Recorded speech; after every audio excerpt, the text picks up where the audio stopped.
اللهم صل على سيدنا محمد. بسم اللہ الرحمن الرحیم نحمدہ ونصلی علی رسولہ الکریم. کہتے ہیں کہ اصول فقہ کے اندر جو بحث کرنے والے پہلے علماء تھے، مصنفین، اصطلاحات کے اندر ان کا اختلاف ہے. مطلب یہ کہ ایک ہی اصطلاح یہ کسی اور معنی میں استعمال کرتے ہیں، وہ کسی اور معنی میں استعمال کرتے ہیں. یہ ایک بات کے لیے انہوں نے الگ اصطلاح مقرر کی ہوئی ہے، دوسروں نے الگ مقرر کی ہوئی. اور اسی طرح بحث کے جو طریقے ہیں وہ بھی ان کا اختلاف ہے، مختلف ہے. اس کی کیا وجہ ہے؟ کہتے ہیں کہ یہ اصطلاحات میں یا بحث کے طریقوں پر متفق نہیں ہے. ویسے کوئی بھی نحو ہے، جیسے نحو کے اندر اصطلاحات میں سب متفق ہوتے ہیں. جب ایک فاعل کیا ہوتا ہے، مرفوع، منصوب یا غیر منصرف کیا ہوتا ہے، یہ ساری چیزیں سب متفق ہوتی ہیں. آگے جا کر تشریح کے اندر تھوڑا بہت کسی کا اختلاف ہو جائے تو بنیادی اصطلاحات ایک جیسی ہوتی ہے اور باقی لوگ کے اندر. لیکن اصول فقہ والوں کی اصطلاحات بھی اختلاف ہے قرآن کی متکلی مصنفین. اسی طرح الطرق التي يسلكونها، جن راستوں پر وہ چلے ہیں بحث کے دوران، تو ان کے وہ بحث کے راستے یا بحث کے طریقہ کار ہی مختلف ہے. اس کی تین وجوہات بیان کی ہے. ایک تو یہ کی ہے کہ جو بحث کرنے والے لوگ تھے، علماء مصنفین، مختلف علاقوں کے تھے. ہر علاقے والوں کی اپنی اصطلاحات ہوتی ہیں، اپنا طریقہ کار ہوتا ہے. وہ سارے ایک جگہ تھے، اکٹھے ایک جگہ وہ کسی بات پر متفق ہو کر اس کو قبول لکھتے ہیں، لوگوں میں شائع کرتے ہیں. دوسرا یہ کہ ہر ایک نے اپنی الگ مستقل تالیف کی ہے اور اپنی الگ ترتیب دی ہے اپنے احاطے کے اندر، مطلب اپنی ارد گرد کے علاقے کے اندر. تو اس علاقے والوں نے اپنی ترتیب کی ہے، ترتیب دی ہے تو انہوں نے اپنی اصطلاحات مقرر کی. دوسرے علاقے والوں نے اپنی الگ ترتیب دی ہے، ترتیب کی ہے، انہوں نے اپنی الگ جو ہے نا راستہ اختیار کر لیا ہے. تو اس وجہ سے ان کا آپس میں اختلاف ہو گیا ہے اصطلاحات میں یا طریقوں، بحث کے طریقوں میں. اور تیسری بات یہ کہ ان کی شخصی جو رائے تھی وہ مختلف تھی. فقہ کے اندر ان کی رائے مختلف تھی. جیسے یہ دلالت النص، اشارت النص وغیرہ، ان کے اندر کون سا حکم ثابت ہوتا ہے. امام شافعی رحمۃ اللہ کی کوئی اور حکم ثابت ہوتا ہے، امام رحمۃ اللہ کی کوئی اور حکم ثابت ہوتا ہے. ان کی آراء کا اس میں اختلاف ہے، تو اس کی وجہ سے ان کی اصطلاحات کا بھی اختلاف ہو گیا، یا اصول فقہ کے اندر بحث کا بھی آپس میں اختلاف ہو گیا. الارا باوجود اس کے کہ مزید ایک بات یہ ہے کہ ان کے سامنے بحث کے دو طریقے موجود تھے، یہ دو اصطلاحات موجود تھی قرآن اس کو کتابوں کو تعلیق کرنے کی. پہلا طریقۃ المتکلمین اور ثانیہ طریقۃ الحنفیہ. ایک جو علم کلام والے لوگ تھے ان کا انداز طریقہ کار ان کے سامنے تھا، اس کو سامنے رکھ کر اس کے مطابق وہ کر سکتے تھے بحث وغیرہ. اور دوسرا حنفیہ کا پہلے سے سلسلہ چلا آ رہا تھا، ان کا جو بحث کا طریقہ تھا تو اس طریقے کے مطابق وہ اس اصول فقہ کے اندر بحث کر سکتے تھے. کہتے ہیں کہ متکلمین کا جو طریقہ تھا وہ یہ تھا کہ علم کلام کے طریقے پر بحث کرنا، اس میں اصول جو ہے عقائد ان کو ثابت کرنا ہے اور ان کے اوپر دلائل قائم کرنے ہیں. جو آگے فروعات ہیں ان کی طرف التفات کیے بغیر فروعات ہماری کیا ہیں. تو اس وجہ سے وہ جو متکلمین تھے وہ مختلف مذاہب والے تھے. فروع کے اندر بعض شافعی تھے، بعض حنابلہ تھے، بعض مالکیہ تھے، بعض اہل سنت تھے، بعض معتزلہ تھے. فروع کے اندر ان کا آپس میں اختلاف تھا، لیکن اس کی طرف توجہ کیے بغیر اصول کے اندر، عقائد کے اندر وہ سارے متفق تھے. تو انہوں نے عقائد کو دیکھ کر اس کے اندر بحث کی اور اس کے اندر اکٹھے اصطلاحات مقرر کی اور دلائل قائم کیے. تو وہ سارا علم کلام کی عقائد، دلائل وغیرہ اور طریقہ سارا ایک جیسا ہے، متفق ہے. وہ انہوں نے آگے فروعات کو دیکھا. تو وہ قواعد کے عقل سے جس کی تائید ہوتی ہے یا دلائل سے جس کی تائید ہوتی ہے ان کو انہوں نے ثابت کر دیا کہ یہ قواعد ٹھیک ہے. تو عقل میں اور دلائل میں سب متفق تھے، فروعات کی طرف توجہ ہی نہیں. اور جو عقل کے خلاف تھی یا دلائل کے خلاف تھی، جو چیزیں جنہوں نے نفی کر دی، تو سارے متفق ہو کر انہوں نے علم کلام مرتب کر دیا، مدون کر دیا. وہ علم کلام کے اندر اصول کے عقائد کے اندر ہی صرف مشغول ہوتے تھے. جو فروع ہے مذہب کی، آگے مطلب نماز کی جو اختلافی مسائل ہیں، زکوٰۃ کے مسائل ہیں، باقی مسائل ہیں، ان کی طرف انہوں نے مشغولیت اختیار نہیں کی. لہٰذا اس سلسلے میں پھر ان کا جو طریقہ تھا وہ علوم عقلیہ کے اندر مشغول ہونے والا تھا، کہ علوم عقلیہ کے وہ اندر ہی بحث کریں گے اور اس کا اہتمام کریں گے. علوم شرعیہ جو فروعات ہیں ان کی طرف توجہ کیے بغیر اس سے پہلے یہ ایک طریقہ موجود تھا متکلمین کا. تو اصول فقہ والے جو ہے نا وہ اگر اس طریقے کے مطابق چلتے کہ فقہی جزیات کے اندر اگرچہ ہمارا اختلاف ہے حنفی شافعی وغیرہ کا، لیکن اصول ہم سارے مل کر اکٹھے مرتب کر لیں ایک جیسے جو دلائل پر مبنی ہوں، وہ اس طرح کر سکتے تھے، لیکن انہوں نے ایسا نہیں کیا. دوسرا طریقہ جو تھا وہ حنفیہ کا طریقہ تھا. اس میں یہ تھا کہ وہ قواعد جو مرتب کرتے تھے اصول فقہ کے، تو اس کے اوپر اپنے جو مذہبی فروعات ہیں ان کی تطبیق بھی دیتے تھے. یہ ہم نے قاعدہ مرتب کیا ہے اور اس کی یہ مثال ہے، تو ہماری جو فرع ہے وہ اس کے مطابق ہے، اس سے اس طرح ہم نے استدلال کیا ہے اور اس سے ثابت ہوئی ہے. تو وہ قواعد اسی طرح مقرر کرتے تھے کہ جو فروعات ان کے ائمہ سے منقول ہیں ان کو سامنے رکھ کر، مطلب ائمہ امام ابو حنیفہ رحمۃ اللہ سے جو مسائل منقول ہیں اس مسئلے کو سامنے رکھ کر دیکھتے تھے کہ یہ مسئلہ جو ہے کس اصول کے تحت ہے، تو وہ اصول سے نکال کر اس کو اس طرح الگ مرتب کر دیا یا اس طرح کو مقرر کر دیا. تو یہ ایک طریقہ تھا. ایک متکلمین والا طریقہ تھا کہ فروعات کو نہیں دیکھنا، شروع میں ہی آپ اصول طے کریں. اور ایک یہ طریقہ ہے کہ فروعات کو سامنے رکھ کر ان میں سے اصول نکال کر اصول کو مرتب کیا جائے. وہ پھر قواعد کو بیان کرنے میں اور اس کی تشریح کرنے میں فروع کی رعایت رکھتے تھے، جو فروع مطلب نقلی سنے ہوئے ہیں ائمہ سے. اس طرح جو جزیات مخصوص ہیں ان کو سامنے رکھ کر ان کی روشنی میں قواعد کو مرتب کرتے تھے اور ان کو بیان کرتے تھے، ان کی تشریح کرتے تھے. کیونکہ جو قواعد ہوتے ہیں وہ فروع منصوصہ سے محفوظ ہیں، یعنی ایسی مسائل کی جن کے اندر نص وارد ہے، ان مسائل میں آپ دیکھیں گے وہاں سے قاعدہ نظر آئے گا کہ یہ کس قاعدے پر یہ والا مسئلہ. یا پھر جی کہ فروع لغہ بھی جیسے کہ ایسی مسائل ہیں کہ جن کے اندر لغوی لحاظ سے کوئی بات اس سے ثابت ہو رہی ہے تو وہ لغت کے اعتبار سے قاعدہ بن جاتا ہے کہ یہ لفظ جب بولا جائے اس معنی میں تو اس سے یہ مراد ہوتا ہے. تو یہ چیزیں کیونکہ یا تو نص سے ثابت ہوتی ہیں یا لغت سے ثابت ہوتی ہیں، تو ان چیزوں کو سامنے رکھ کر انہوں نے ان سے قواعد کو نکالا اور مرتب کیا. عقلی نہیں ہے، محض عقلی نہیں ہے. جو اصول فقہ والے جو قواعد ہیں یہ صرف عقل کی بنیاد پر کوئی بندہ ان کو مرتب نہیں کر سکتا یا بیان نہیں کر سکتا، یہ عقل کو آپ اس کے مثال. ہاں جو عقائد والے ہیں وہ عقلی ہیں، عقل کی بنیاد پر آپ جو ہے نا وہ توحید کو، اللہ تعالیٰ کے وجود کو ثابت کریں، توحید کو ثابت کریں اور چیز کو ثابت کریں عقل کی بنیاد پر، وہ عقلی ہے. اصول فقہ والے جو قواعد ہیں یہ آپ صرف عقل کی بنیاد پر ثابت نہیں کر سکتے. تو عقلیت کا مطلب کیا ہے کہ محض عقلی، صرف عقل والی. ہاں یہ جو منصوص ہے اس میں بھی ظاہر ہے کہ وہ عقل کے مطابق بھی ہوتی ہے اور لغات والے جو ہوتے ہیں وہ بھی عقل کے مطابق بھی ہوتے ہیں، لیکن محض عقلی نہیں ہوتے.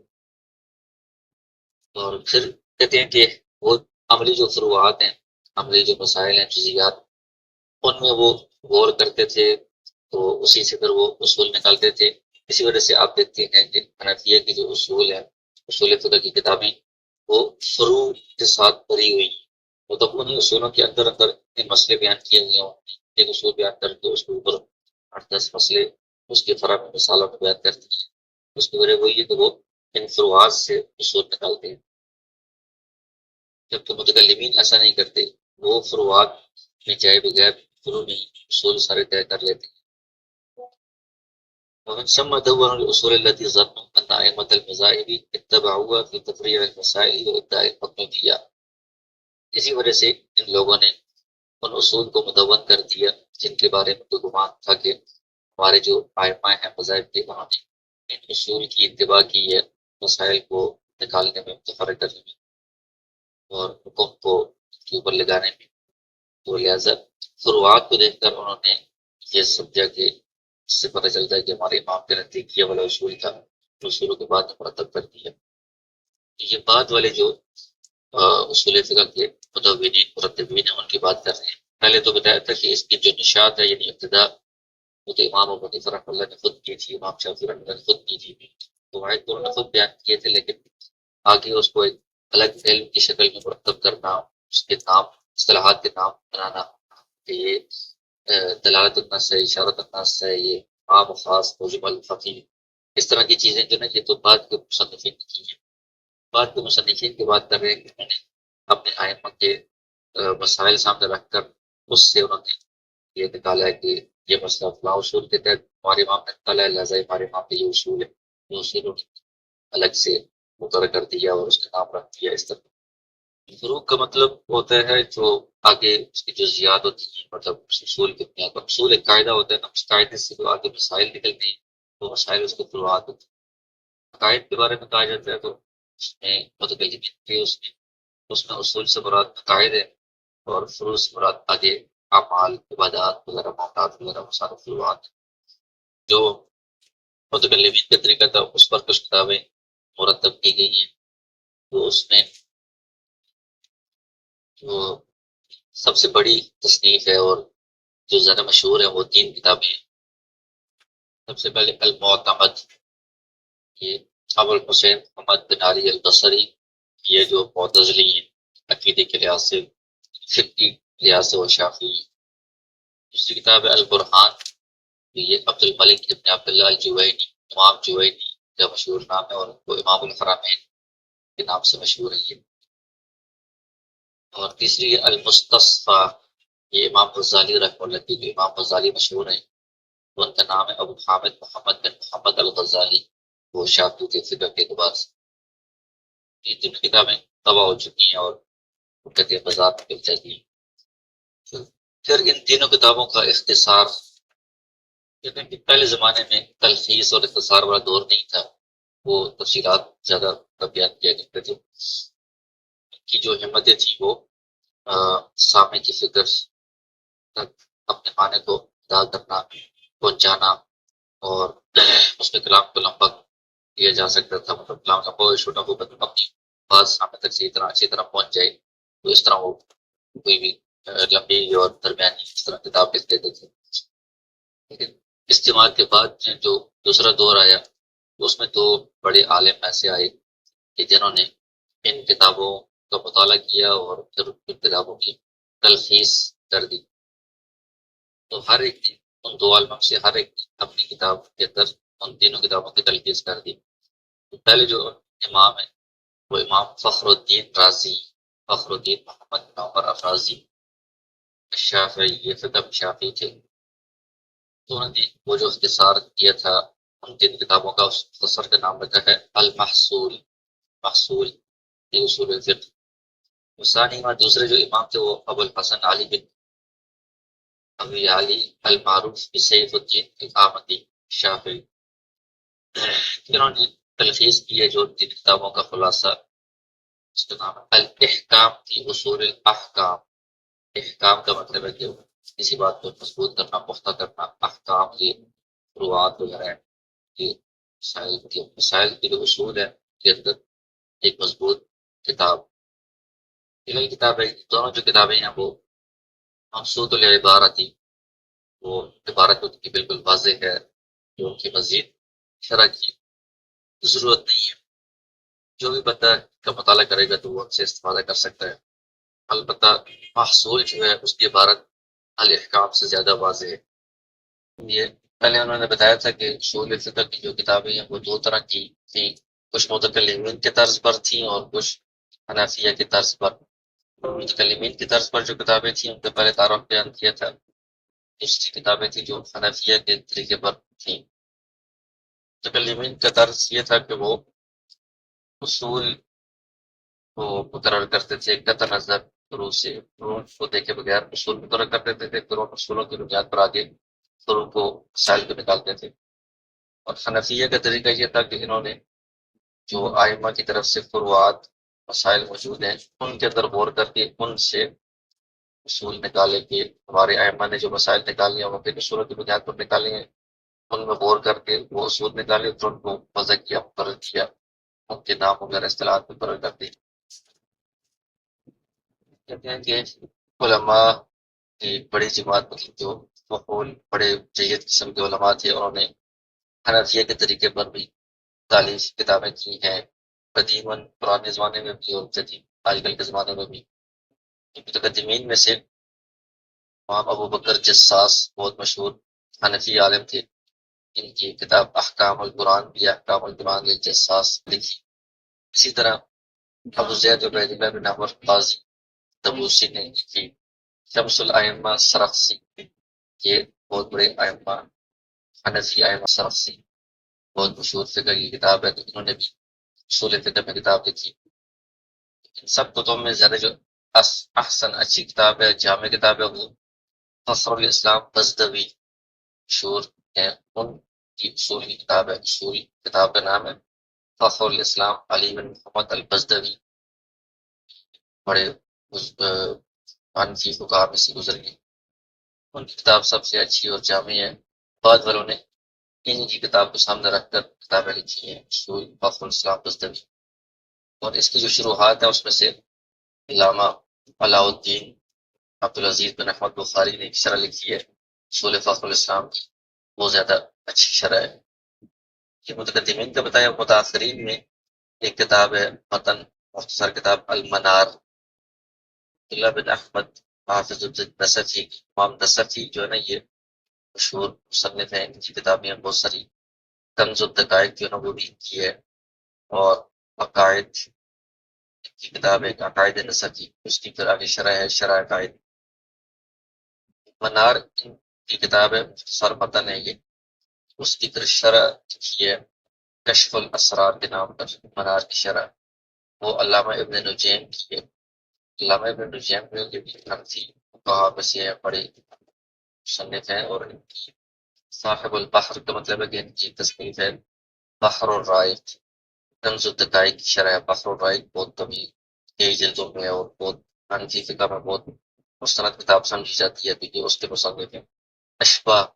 اشباہ والنظائر ایک ان کی کتاب ہے، اس میں اصول اور قواعد وغیرہ ہیں حنفی فقہ کے مطابق، وہ بھی بہت مشہور کتاب ہے۔ انہوں نے المنار کی شرح کشف الاسرار لکھی ہے۔ اسی طرح نور الانوار، یہ بھی المنار کی شرح ہے، یہ ہندوستان کے عالم تھے مولا جیون، انہوں نے لکھی ہے۔ یہ نور الانوار جو ہے یہ آج کل ہمارے درس نظامی میں حساب میں شامل ہے، یہ پڑھائی جاتی ہے۔ المنار متن ہے، نور الانوار اس کی شرح، یہ پڑھائی جاتی ہیں دونوں۔ کہتے ہیں کہ بعض کتابیں ایسی تھیں جو دونوں طریقوں کی جامع تھی، مطلب متکلمین والا اور حنفیہ والا جو طریقہ ہے نا، اس کی الگ الگ کتابیں تو پہلے بیان کی ہیں، بعض کتابیں ایسی ہیں جنہوں نے ان دونوں طریقوں کو جمع کیا، وہ متاثرین حنفیہ تھے اور کچھ دوسرے حضرات بھی تھے، دونوں نے ایسی کتابیں لکھی ہیں جنہوں نے دونوں طریقوں کو جمع کر دیا، متکلمین اور حنفیہ کا۔ تو اس میں بتایا کہ مظفر الدین بغدادی جو ہیں انہوں نے کتاب لکھی، اس کا نام ہے بدیع النظام، اور یہ جو کتاب ہے یہ انہوں نے فخر الاسلام بزدوی کی جو کتاب تھی، اور الاحکام جو ہے آمدی علامہ آمدی بھی، دونوں کا خلاصہ کیا، مختصر کیا۔ اسی طرح ایک عالم تھے صدر الشریعہ عبید اللہ بن مسعود، یہ بھی بڑے عالم تھے، ان کی بڑی کتابیں شرح میں بتایا، کی کتاب وہ ہمارے نصاب میں شامل تھی۔ انہوں نے ایک کتاب لکھی، اس کا نام ہے تنقیح الاصول، اس میں انہوں نے جو فخر الاسلام بزدوی والی جو اصول ہے اس کا خلاصہ لخص ہے، اس کی تلخیص کر دیا، خلاصہ لکھ دیا۔ اور اسی طرح محصول غازی، امام راضی رحمۃ اللہ کی جو کتاب تھی محصول، اس کا بھی خلاصہ اس میں ذکر کر دیا، اور علامہ ابن حاجر کی کتاب تھی مختصر، اس کا بھی خلاصہ ذکر کر دیا۔ ان کی کتاب تھی صدر الشریعہ تنقیح الاصول، پھر انہوں نے خود ہی اپنی کتاب کی کیا کی شرح کی، اس کا نام رکھا التوضیح، ثم شرحہ، پھر مصنف نے خود اپنی کتاب تنقیح الاصول کی شرح کی، وسمى شرحہ، اور اپنی شرح کا نام رکھا التوضیح۔ جو توضیح ہے یہ بھی ہمارے نصاب میں شامل ہے، نور الانوار، اور نور الانوار کے بعد یہ سامی، اور سامی کے بعد یہ توضیح، فقہ کی کتاب پڑھائی جاتی ہے چھٹے سال۔ اور علامہ سعد الدین تفتازانی جو ہے نا، انہوں نے اس توضیح کی شرح لکھی ہے، اس کا حاشیہ لکھا ہے، اس کا نام ہے تلویح، ابھی سارا اکٹھا چھپا ہوا ہے، جو اس کتاب کا نام ہوتا ہے تلویح، التوضیح و تلویح، یہ ہمارے وفاق کے نصاب میں شامل ہے، التوضیح و تلویح، اور متن بھی، اور اس کی یہ علامہ تفتازانی کی شرح بھی، یہ بہت مشکل ہے، تھوڑا پیچیدہ انداز میں۔ پھر کہتے ہیں کہ علامہ کمال الدین ابن الحمام، ابن حمام بہت بڑے حنفی عالم تھے، انہوں نے تالیف کی ہے کتاب، اس کا نام ہے اصول التحریر، اور اس کی پھر شرح لکھی ہے ان کے شاگرد محمد بن امیر الفاج حلبی نے، اور پھر اسی طرح تاج الدین سبکی شافعی ہیں، پہلے والے سارے تھے جو حنفی تھے، یہ شافعی ہیں، انہوں نے اپنی کتاب لکھی ہے جمع الجوامع، یہ مختلف کتابوں کا تعارف بیان کیا ہے۔ پھر کہتے ہیں کہ ایسی کتاب جو دونوں طریقوں کو جامع ہو، ان میں سے جو سب سے عاجب، مبدع اور بہترین کتاب ہے وہ مسلم الثبوت ہے۔ محب اللہ بن عبد الشکور البہاری ہندی ہندوستان کے شہر بہار، وہاں کی یہ حنفی عالم تھے۔ یہ مقدمے پر اور 4 اصولوں پر اور خاتمے پر مشتمل ہے، اور مؤلف نے کتاب کے آخر میں صادر کی اس میں لکھتی ہیں کہ یہ کہاں کہاں سے ہمیں یہ ساری چیزیں لی ہیں۔ وہ یقول مسلم صادر مطلب جس کے اوپر سب، جو سب کو تسلیم ہے، سارے ائمہ کو مانتے ہیں۔ وہ یقول عالم انه قد جمع الله بفضله لدي حين تصنیفی لهذا الكتاب مسلم الثبوت من کتب الحنفیہ کتاب البزدوی۔ کہتے ہیں کہ اللہ تعالیٰ نے اپنے فضل سے میرے پاس ساری چیزیں جمع کر دی ہیں۔ جب میں یہ کتاب تصنیف کر رہا تھا مسلم الثبوت، تو اس وقت میرے پاس یہ کتابیں ساری جمع تھی، تو ان سب میں سے میں نے استفادہ کیا ہے۔ کتابیں کون سی تھیں؟ حنفیہ کی کتب میں سے کتاب البزدوی تھی، اصول صرف سے تھی، کشف البزدوی تھی، کشف الاسرار علامہ بزدوی کی، اور کشف المنار تھی، کشف الاسرار جو علامہ ابن الجیم کی ہے، منار کے اوپر شرح اس کا ذکر آیا ہے، اور بدی یعنی بدی اور نظام سے نیچے ذکر آیا ہے، اس کی شرح جو تھی۔ اسی طرح توضیح و تلویح اقتباس تھی، تحریر علامہ ابن حمام کی، تقریر و تیسیر اس کی شروعات، یہ ساری کتابیں میرے پاس موجود تھی، اس سے میں نے استفادہ کیا ہے کتاب کے اندر۔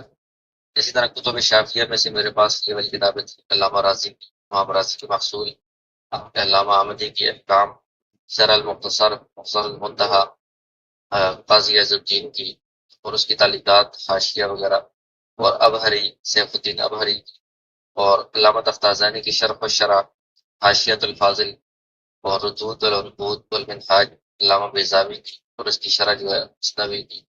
یہ ساری شافعیہ کی کتب میرے پاس موجود تھی اللہ کے فضل سے۔ مالکی کتابوں میں میرے پاس تھی المختصر المنتہی ابن الحاجب، اور حنبلیہ کی تھی علم یصل الی کتاب لہم فی هذا العلم۔ حنبلیہ کے وہ کہتے ہیں کہ اس علم میں یعنی اصول فقہ میں کوئی کتاب کچھ تک نہیں پہنچی اس وقت تک، وانما میں نے کنات کی ہے، وانما نقلت مذہبهم من هذه الكتب المسطورہ، جن کتابوں کا میں نے اوپر تذکرہ کیا ہے، ان کے اندر ان کے مذہب کی بھی اصول وغیرہ لکھے ہوئے تھے، تو انہیں سے میں نے ان کا مذہب نقل کیا ہے۔ یہ بات تھی ان کی مسلم الثبوت کے مصنف کی، کہ انہوں نے آخر میں یہ لکھا ہے، تو یہ سارے مصادر لکھی ہیں کہ ان کتابوں سے میں نے ساری چیزیں جمع کی ہیں اصول فقہ کی۔ تو ان کی جو کتاب ہے مسلم الثبوت، وہ بہت جامع کتاب ہے، عمدہ کتاب ہے۔ تو یہ پرانی جو کتابیں ہیں اس میں تو اتنا تعارف نہیں ہوتا کتابوں کا، اس زمانے میں تو بس وہ کتاب شروع ہوتی ہے خطبہ، اور اس کے بعد بات شروع ہو جاتی ہے نا کہ اصول فقہ کی تاریخ ہے، عام خاص مجمل وغیرہ بات شروع ہو جاتی ہے۔ تو آج کل یہ کسی بھی فن کو پڑھنے کے لیے طریقہ کار ہے کہ اس فن کا پہلے آپ تعارف آپ کو پتہ ہونا چاہیے کہ اس فن کی ابتدا کہاں سے ہوئی ہے، اس میں اہم کتابیں کون سی ہیں، قدیم کی متاثرین کی کس طرح کی کتابیں ہیں۔ آج کل یہ ہر جگہ جو علمی حلقے ہوتے ہیں مدارس میں بھی، جو یونیورسٹیوں میں، اور جہاں بھی علمی بحث ہوتی ہے، تو اس میں اس کی بہت اہمیت ہوتی ہے کہ آپ پہلے اس کا تعارف اور اس سلسلے میں جو کتابیں لکھی گئی ہیں تو کچھ خلاصہ آپ کو پتہ ہونا چاہیے بیان کریں۔ یہ فرماتے ہیں کہ جو ہم نے کتابوں کا تعارف بیان کیا ہے، تو ان سب نے کیا کیا ہے کہ ان اصولوں کو بیان کیا ہے جو ان کے ائمہ نے یا ان کے اپنے مذہب والوں نے نکالے ہیں یا مقرر کیے۔ شارع نے جن اصولوں کا اعتبار کیا ہے شریعت نے ان کی طرف ان کی توجہ کم رہی ہے۔ کہتے ہیں من الغریب، مطلب کہ ایسی وہ غریب بات ہے یہ کہ اتنی اصول فقہ میں شدت کے ساتھ کتابیں لکھی گئی ہیں، اس کے باوجود کسی نے بھی ان اصولوں کو خاص توجہ نہیں دی، مطلب ان اصولوں کو خاص طور پر تفصیل سے بیان کیا جائے، ان کی الگ کتاب لکھی جائے جن کو شارع نے احکام کو مقرر کرنے میں ان اصولوں کی رعایت رکھی ہو، ان کا اعتبار کیا ہو۔ وہ جو اصول ہیں ان کو اگر بھی بندہ الگ سے جمع کرے اور ان کی وضاحت کرے اور ان کو ترتیب مطلب کہ سامنے لائے، تو وہ جو ہے وہ قیاس کے لیے بنیاد بنتے ہیں نا، ان اصولوں کی بنیاد پر آگے کے مسائل کے قیاس ہوتے ہیں۔ تو وہ ایسی علتیں ہیں کہ جو شارع نے خود بتائی ہیں، ان علتوں کے اوپر تو کسی کا اختلاف نہیں ہوگا، ان علتوں کی بنیاد پر مزید احکام نکلیں گے اور قیاس ہوگا، ان کے اوپر ذرا توجہ دینے کی ضرورت ہے، کیونکہ یہ جو دلیل ہے قیاس والی، اس کی جو روح ہے وہ علل ہے۔ قیاس علت کی بنیاد پر ہوتا ہے، علت جب نہیں ہوگی تو قیاس ہو ہی نہیں سکتا، اور علل بھی ایسی کہ جو شرعاً معتبر ہو۔ اپنی مرضی سے کوئی علت نکالے وہ تو قیاس نہیں بن سکتا، وہ تو خواہش بستی ہو جائے گی۔ یہ جو معتبر علت معتبرہ ہیں، جو شرعاً معتبر ہیں، وہ کون سی ہیں؟ بعض ایسی ہیں کہ شارع نے کوئی حکم مقرر کیا ہے تو ساتھ ہی اس کی علت خود بتا دی ہے، نص کا مطلب ہے کہ بذات تک اصرات بتا دی ہے کہ اس کی علت ہے۔ بعض ایسی ہیں کہ ان کا شارع نے خود تشریح تو نہیں کی، لیکن اس کلام سے خود سمجھ میں آ رہا ہوتا ہے، ثابت ہو رہا ہوتا ہے کہ اس کلام کے اندر جو حکم آیا ہے تشریح، اس میں اس علت کا اعتبار کیا گیا ہے، یہ والی علت اس کے اندر موجود ہے۔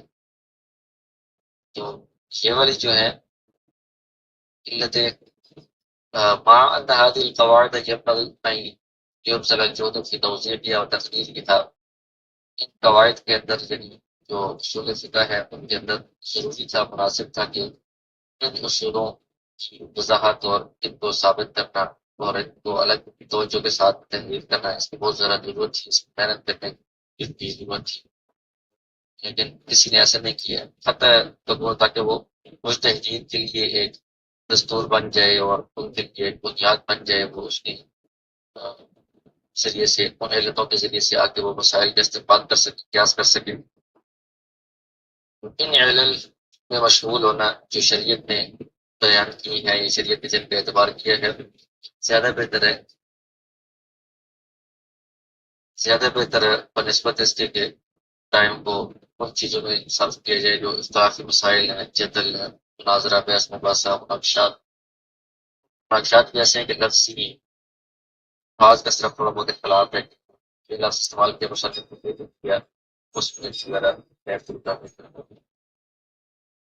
من الامور التي لا يترتب عليها ولا على الخلاف فيها حكم شرعي، کہ ایسے امور ہیں کہ ان کے اوپر اور نہ اس اختلاف کے اوپر کسی شرعی حکم کا مدار ہوتا ہے، اصول ویسے لفظی بحثیں ہی ہوتی ہیں، اپنے آپ کو اور اپنے مخالفین جو ہوتے ہیں ان کو مطمئن کرنے کے لیے صرف وہ بحث مباحثہ اور دلائل قائم کیے جاتے ہیں، مزید احکام کا استعمال کرنے کے لیے ان کی کوئی ضرورت نہیں ہوتی۔ کہتے ہیں کہ ضرورت یہ تھی کہ یہ جو علل ہیں، جو شرط معتبر ہیں، ان کو اہمیت دی جاتی ہے، ان کو توجہ دی جاتی ہے، ان کو الگ سے کتابوں کے اندر لکھا جاتا ہے، ان کی وضاحت کی جاتی ہے، تاکہ ان کی بنیاد پر مزید احکام کا استعمال کی سکے، قیاس ہو سکے اور لوگوں سے استفادے کا ذریعہ بن سکے۔ لیکن اصول فقہ والوں نے ان کی طرف توجہ دینے کے بجائے ایسے جو اور باتیں ہیں، اختلافی مسائل وغیرہ، بحث مباحثہ وغیرہ، لفظی چیزیں، ان کی طرف زیادہ توجہ دی، حالانکہ ان سے بھی حکم شرعی منظور نہیں ہوتا۔ خلاصہ یہ ہے کہ یہ انہوں نے ایک مطلب المیہ بیان کیا، افسوس کا اظہار کیا مصنف نے کہ ایسا ہونا چاہیے تھا لیکن ہوا نہیں۔ مطلب یہ اصول فقہ کی جتنی کتابیں لکھی گئی ہیں، یہ اتنی کثیر کتابیں ہیں کہ ان میں سے بعض کتابیں ایسی ہونی چاہیے تھی، یا سب کتابوں کے اندر کچھ ابواب ایسے ہونے چاہیے تھے کہ جس میں علل کی وضاحت کی جاتی، ایسا نہیں ہوا، اس میں کچھ طرف توجہ نہیں تھی، یا افسوس کا مقام ہے، اور اس طرح انہوں نے افسوس کا اظہار کیا۔ یعنی آج کل کا وہ انداز ہوتا ہے کہ جب آپ کسی فن کے بارے میں، کسی علم کے بارے میں تعارف پیش کرتے ہیں تو اس میں تبصرہ بھی کرتے ہیں کہ اس سے کوئی جو کام ہوا ہے اس میں کیا کمی رہ گئی۔ ایک دو کتابیں ہوتی ہیں جو عوامی کتابیں ہوتی ہیں، کہ عوام کے لیے آپ کی کتابیں ہوتی ہیں، اسرائیل کے بارے میں یا جنت کے بارے میں، یا وہ اس طرح کی چناؤں سے بچنے کے بارے میں، وہ تمام کتابیں ہوتی ہیں۔ لیکن علمی کسی مسئلے کے اوپر یا مسائل کے اوپر علمی انداز میں کتاب لکھنا، اس کے اندر پھر یہ کچھ اصول ہوتے ہیں، اس کو تحقیقی کتاب کہتے ہیں، تحقیق کے اصول ہوتے ہیں۔ جیسے یونیورسٹی میں مطلب آگے پڑھتا ہے نا، پہلی کلاسوں میں تو صرف پڑھائی ہوتی ہے، آگے جو ایم فل ہوتا ہے، پی ایچ ڈی ہوتی ہے، اس میں تحقیق ہوتی ہے، تحقیق کرنی ہوتی ہے، اس میں کیسے لکھنا ہے، مطالعہ، جیسے نئے مسئلے بات اس میں تو یہ کہ اس مسئلے کے متعلق جو کتابیں پہلے لکھی گئی آپ سب کا خلاصہ لکھنا پڑتا ہے، اس کے اوپر پھر تبصرہ کہ اس میں کون سی کمی رہ گئی ہے جو آپ ابھی پوری کریں گے اپنی کتاب۔ ابھی وہ کہہ رہے ہیں کہ اس سلسلے میں ایک کتاب ہے جس میں جو نا وہ شریعت کی جو علل ہیں ان کی وضاحت کی گئی ہے، اور احکام کو ثابت کرنے میں شریعت نے جن مصلحتوں کی رعایت کی ہے، اس حکم کی مصلحت ہے، اس حکم کی علت ہے، ایسی بات ان کو سمجھنے کے لیے جو سب سے بہترین کتاب ہے وہ ایک کتاب ہے الموافقات، علامہ شاطبی کی کتاب ہے۔ ابو اسحاق ابراہیم بن موسیٰ شاطبی کے نام سے مشہور ہے۔ موافقات کتاب مشہور ہے اور ان 4 جلدوں میں چھپی ہوئی آج تک ملتی ہے۔ اس میں انہوں نے شریعت نے جن مصالح کی رعایت کی ہے اور علتوں کی رعایت کی ہے ان کا بھی ذکر کیا ہے، احکام کی، اور اسی طرح احکام کو استنباط کرنے کا دلائل سے طریقہ کار کیا ہے، اور جو فروعات ہیں ان کی اصولوں کے اوپر تطبیق دینے کا طریقہ کار کیا ہے، یہ بھی بہت اچھی طرح سے لکھا ہے۔ یہ کتاب بہت مشہور ہے، سب جو تحقیق والے علماء ہوتے ہیں وہ اس کو پڑھتے ہیں، اس سے استفادہ کرتے ہیں۔ انہوں نے بھی اس کو بہت تعریف کی ہے کہ یہ جو کتاب ہے یہ بہت عمدہ کتاب ہے اور بہت فائدے والی کتاب ہے، اور اس کی عبارت آسان ہے، اسلوب بھی اس کا فائدہ مند ہے، اور یہ کتاب اگر بندے کے پاس ہو تو اس کو کتاب کی ضرورت نہیں رہتی اس طرح۔